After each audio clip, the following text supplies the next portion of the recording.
عالي سوعان markii hore waxa lagu oran jiray Cabdicasiis sidaan filayo hooyada kugu wanqash Cabdicasiis sahal ducaale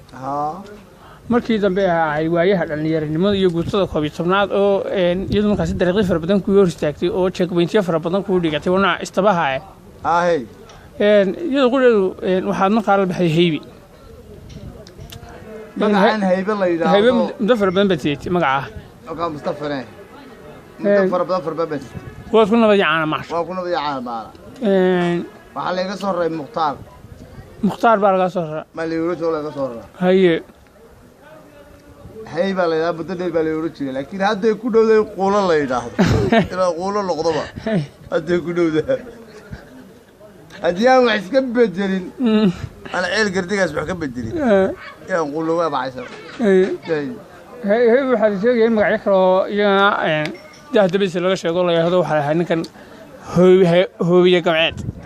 waa jira warar dahdabis laga yiraahdo dadka qaarna ka dambeeya dahdabis ka maamula baa jiro hoobiye gamceed la yiraahdo laakiin sal yaraato markaas laakiin maxay qarinayaan marka ay leeyihiin hoobiye gamceed waa labada ha oo suugan waa labada ha oo suugan waa higig bay qarinayaan higig marka higigna waa fahmi kartaa higig